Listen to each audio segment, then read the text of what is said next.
Hi there, welcome to Boxing Deep Dive. I'm Lyndon Hosking and this is Dream Fights. This is where we match up two legends of the past or present and break it all down, discuss, debate and everything else and work out who we think wins and why. Now tonight we're joined by a special guest. We've also obviously got the one and only Grant Tassie Brown, but a special guest tonight, former world title challenger Nadal Skinny Hussain. Thanks for being part of it, mate.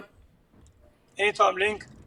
Pleasure. So, obviously, we've got Mike and Peter away, so we thought we'd actually get an expert in to talk about these dream fights. So it's great to have Skinny on board. And Tassie, thanks for making it happen, mate. I know you're a good mate of Skinny's and the Hussain family.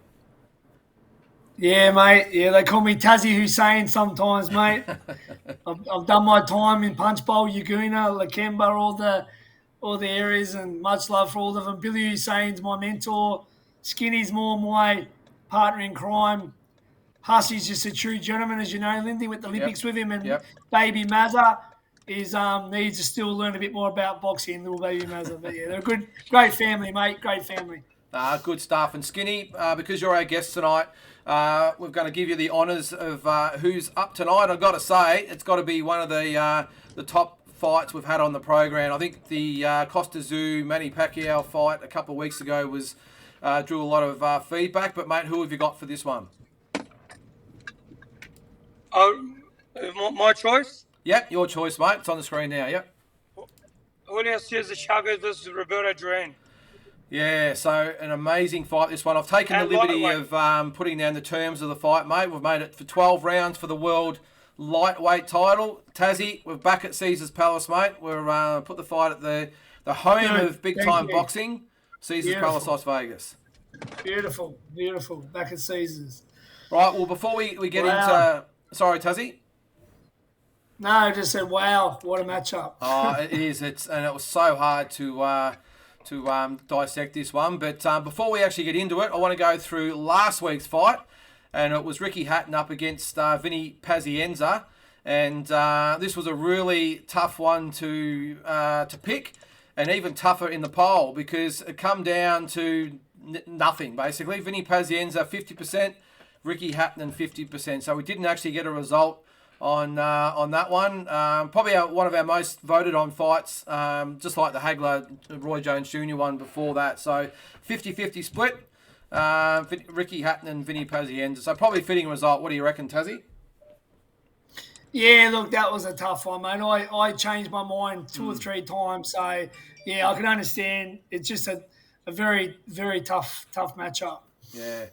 All right, Skinny. So as you said, it's Duran and Chavez at lightweight. As I said, I can't think of a better matchup than we've had apart from probably Zoo and Pacquiao so far. Pacquiao and Zoo. I said. All right, well, let's get into the combatants of this fictional dream fight. First of all, we'll go to Manos de Piedra, Roberto Duran, 103 wins, 16 losses, 70 KOs. You can see there all the titles he won: WBA lightweight and WBC lightweight champion, WBC welterweight champion, WBA junior middleweight champion, the WBC middleweight champion, all 17 years later after winning his first title, by the way, and inducted into the International Boxing Hall of Fame in 2007. So Skinny, Duran, let's break it down. What made him such a special fighter, especially at lightweight? Oh, mate, the hands of stone. He's unbreakable. Mate, his boxing IQ is phenomenal. Everyone thinks that he's just a brawler, a come-forward fighter, but he's not. Very technically, very sound. He puts his shoulders in the right place. He puts his head in the right place. You can't have longevity of 25 years of boxing if you're a punching bag. You know, everyone thought that he took one to give one. It wasn't the case. If you watch him, especially at lightweight, he was phenomenal. Strong as an ox. He's I don't know, his relentlessness, mate, he was a menace, mate. He was Jeff Fennick times 2 at lightweight. Yeah. Well, it gets forgotten a bit, doesn't it, Tassie, that everyone, I suppose, more remembers Duran as the welterweight up to middleweight and I suppose to some extent after that. But it's hard to forget to go back to that late 70s Duran and how much of a beast that he was at lightweight. Mate, I only really think of Duran at lightweight. Anyone that doesn't talk about Duran at lightweight don't know shit about boxing. lightweight, where he ruled for over a decade, unified the division.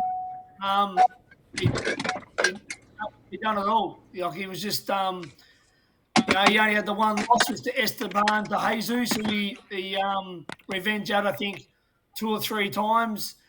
Mate, yeah, he was unbeaten for years, and then he goes up and he jumps up and beats a great undefeated Ray Leonard at waterweight. So at that one time, Duran was just pound for pound the king. And what he done, he kept going later on. When he was dedicated, he'd jump in there and win a title. It was a bit unpredictable later on, but at his best, at lightweight, he had everything, mate. He was just machismo, and he just, like Skinny said, Jeff many times too, he was Jeff's favourite fighter, his hero, so yeah. Well, I'm glad that Skinny's made it home safe and sound. So welcome home, Skinny.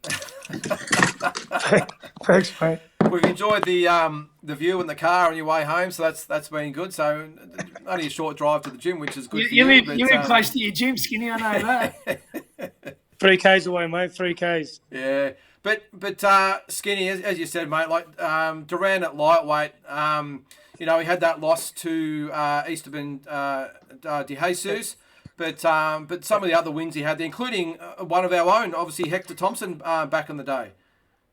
Yeah, he did. Yeah. Oh, mate, he's just a menace to fight. Yeah. I think he went over to Scotland. He beat this guy. He won the title off this, didn't he? Buchanan. Ken Buchanan. Yeah. Yeah. That might. I'm not sure that's Hector Thompson there. No, it's not. No. But yeah, and obviously he's won all those world titles, but he actually skipped the junior welterweight division and went straight to welterweight. So it shows what sort of fighter he is, and obviously took out Leonard in 1980 in Montreal. So what we'll do, we'll go to, and obviously to see there the pride of Panama and national treasure over there, just like this man, the one and only Julio Cesar Chavez, 107 wins, 6 losses, 2 draws, 85 KOs. I'm pretty sure he won his first 87 fights. You can see all those titles there, all the way from super featherweight right up to super lightweight.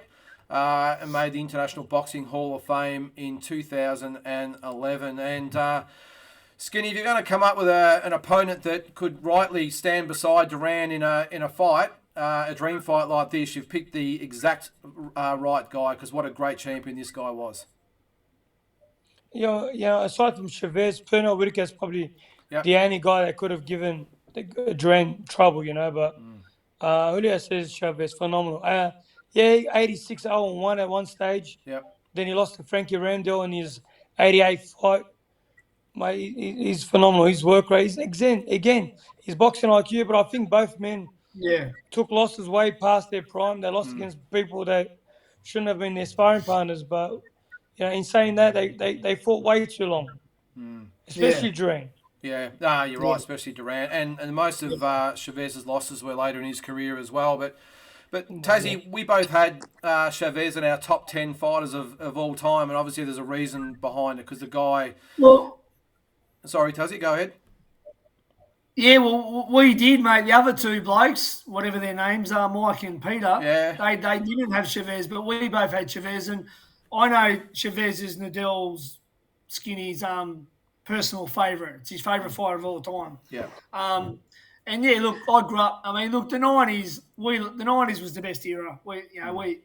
And I mean, all the magazines, most of back then had Chavez on the cover. A Ring magazine. And I loved him, mate. He was I was a bit torn because him and Whitaker were 2 of my favourites, and they obviously both fought each other. But yeah, Chavez was just everything. Again, very underrated boxing ability, like good jab. Good head movement inside, you go to the body, but he could box as well. Very good boxing IQ like Duran. But, he liked to put the pressure on you, and put his stronghold on you, and try and get out of there. So, I mean, but yeah, just both very evenly matched up, these guys. Yeah. And Skinny, what I really admired about Chavez, as he gives his lovely kiss, I'm assuming. Skinny, what I really liked about Chavez is that he fought often and he cleaned out the entire division. And I think that was one of the reasons why I had him in my pound for pound top 10, because he didn't shirk the issue from anyone, and he defended his belt against every single opponent available, and did what he fought 4, sometimes 5 times a year. Yeah, he did. He was very active. He was active. God, mate, you can't get to 86-0 not being active. So even after he won the belt, after his 55th fight, he made 3, 4, 5 defenses a year against good opposition. Yeah. But also too, Skinny, which he couldn't get away with now, I don't think, he used to make non-title defences as well. He did, yeah. Yeah. I mean, these days it's pretty much not spoken about, but you could have non-title defences back then. Fighting. Duran obviously lost. His fight with De Jesus was a non-title fight as well. So strangely enough, but yeah, you're right. You wouldn't obviously see that happening today, because I mean, they're lucky if they fight twice a year these days, which is. It's money, mate. It's the money. Yeah, exactly. When you're earning, all those millions of dollars a fight, I suppose you don't need to fight 4 or 5 times a year, do you? But just a quick one, Skinny. You mentioned before, like Chavez and Whittaker, they fought at welterweight. Just off the cuff, who do you think would have won if they actually had a fought at lightweight instead of welterweight? I think Whittaker beats Chavez any day of the week. Okay. He just got that style. They keep him away. Chavez liked the bloke to be close to him. Pernell Whittaker was never going to commit to his punches. Yeah. Pernell's boxing IQ is phenomenal, mate. There's nothing like him. Yeah, well, we had... That's big. That's big coming from Skinny, because, as I said, he loves Chavez, but he's obviously gives his honest opinion how good Whittaker was. Yeah. Well, I don't know if these days a lot of people know Whittaker, but Whittaker was a freak, mate. Yeah. He was in my top 10 as well. He's just amazing. Yeah. And at lightweight... If they think Lomo's a freak...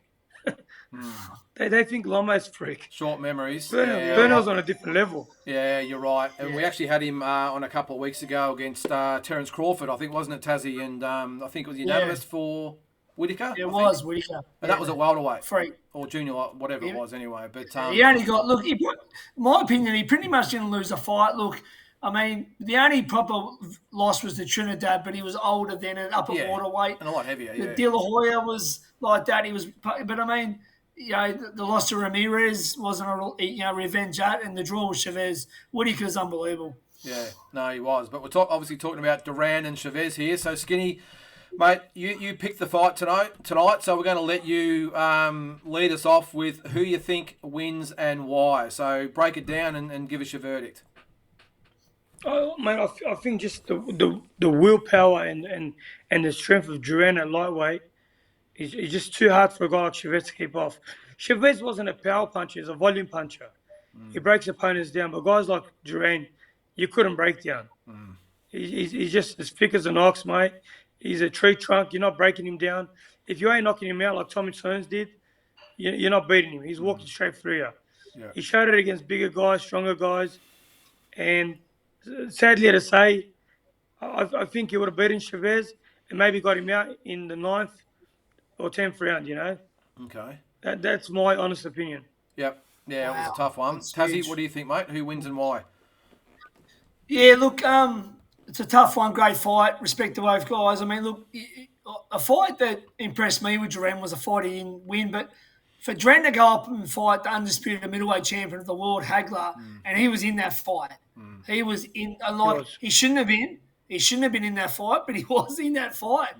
And that's just how great he is. To go for lightweight, and Hagler was a bad man, and he was in that fight. But, I mean, I think anyone else under that, as good as Chavez is, I think Duran, like Skinny said, you can't keep him off you. He's just a menace. And I probably don't know about a stoppage. I'll say points. Unanimous decision beats Chavez, Duran, yeah. Okay.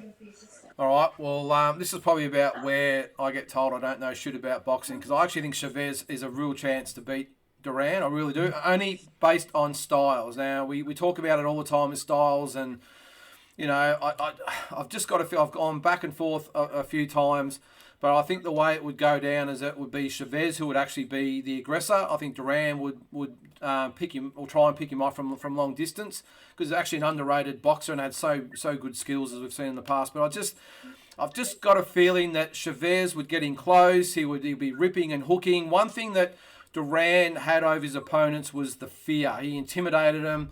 Had that look in his eye. He was a really intimidating type of fighter. And I don't think he would have intimidated Chavez at all, and probably vice versa. But I've just got a feeling that the style of Chavez, as I said, I think he could get inside, he could rip it in a hook, he could really rough Duran up on the inside. So I'm going to, as I said, risk everything here by tipping Chavez by a split decision to beat the greatest lightweight of all time. I can't believe I'm actually saying that, but don't be harsh on me, Skinny. It's only an opinion. I've just gut feeling. Is it on the Don King show? Well, he's Don King show. Yes, with referee Richard Steele. Okay, so I was only talking to someone the other day, Lyndon, and someone was saying what great work we do, and someone said, "Oh, that Lyndon really knows his boxing." I go, "He sure does." I'll ring that bloke back now and say he's got no idea. Say he knows shit. Yeah. Hey, look, but this is why we do the dream fights, because we've got to have alternating opinion. And there's no use having two great fighters on if it's just going to be unanimous and there's going to be no discussion. Mind you, I could completely understand you guys, what you are saying, that Duran might take Chavez apart and with ease, but it just comes down to styles. Now, no, fair enough. You never know. I mean, just two think great fighters. The way they fight, I just think Chavez would, take centre ring. He would be slipping and weaving, getting inside, and he just wouldn't give Duran the room he needs for those power punches. And the big thing is I don't think he'd be taking a backward step against Duran and being intimidated like most of his opponents were. And that's why I just think, I don't know. I can't wait for all the feedback on social media and YouTube about this. But look, it's just an opinion. I'm hoping I get a little bit of love out there from someone that says they could see it the same way. I've got a feeling that might be wrong. But as I said, if we all just went for the same person with the same reasons, it'd be a pretty boring segment. So I'm going for Chavez. Split decision over Duran. Referee Richard Steele. Don King Promotions. Chavez gets the split decision. Still stops it in the fifth round. Fifth round. Disqualifies Duran after Chavez gets knocked out. I'll tell you now, boys. I don't know who wins it, but I love to be at the after party with both of them. Trust me. Yeah. Oh, well. Yeah. Who else? Especially Duran. Yeah, well, his exploits are well known. I don't know who about else? Chavez. Who else would you like to see Skinny fight? Sorry, who else would you think would be a good one at lightweight? Say it again? Sorry, who else would you think would be another lightweight that could match up against Duran? I mean, you mentioned Whittaker. Is there anyone else? Whittaker and Chavez, is that about it, or is there someone else? To be completely honest, another bloke I think is a threat was Sugar Shane Mosley. At lightweight? He was a phenomenal lightweight. Yeah, nah. Shane Mosley was a phenomenal. Mate, he jumped up to welterweight to chase the money fight. He did the same thing Duran did. He skipped the division to chase De La Hoya, and Duran was chasing Leonard. Yeah. That was the money fight. He did. He skipped the division. He actually boycotted Costa Zoo at the time because Costa was unified champion. Jeez, and we sat with. And we were in America with Shane Mosley at the time, and Jeff was telling him that you're scared of Costa. That's why you went up. He goes, mate, they'll pay me double to fight Oscar. Like, why would I fight Costa for? Yeah. And he beat Oscar as an amateur, Shane, as well. Did he? I didn't know that. He did. He beat. So let me tell you a bit of history here. Mosley beat De La Hoya as an amateur and had it over him as a pro. Vernon Forrest beat Mosley as an amateur and had it over him as a pro. Wow, it's funny how it works, fights, huh? Yeah. The two losses to Forrest and Wiki Wright sort of hurts Mosley's legacy, but he was a great lightweight. Oh. Yeah, I think. Yeah, but you got guys like Winky Wright that are underrated in life. People, because they were boring, think that they had no value. But Winky Wright was a nightmare for anyone. You wouldn't fight Winky Wright. You're silly to fight Winky Wright, to be honest. It's like fighting Conor Whittaker. Why would you? Yeah. Yeah. Like, you're not getting paid well. You're going to get, you're going to look bad. Well, I'd be really interested to... Go ahead, Tassie. Sorry, mate, I'll cut you off there. Just going back in history, Benny Leonard's obviously got to be mentioned, even though it was back in the day. Skinny doesn't like the old days, but me and Mike talk old school. Benny Leonard was a great lightweight as well. Yeah. No, you're right. I'm a little bit with you, Skinny. I like probably the the 60s onwards, I suppose, maybe 70s onwards. But obviously you still can't. Skinny 70 onwards. Yeah, Yeah. you can't sort of ignore. I'm probably 75 onwards. Yeah.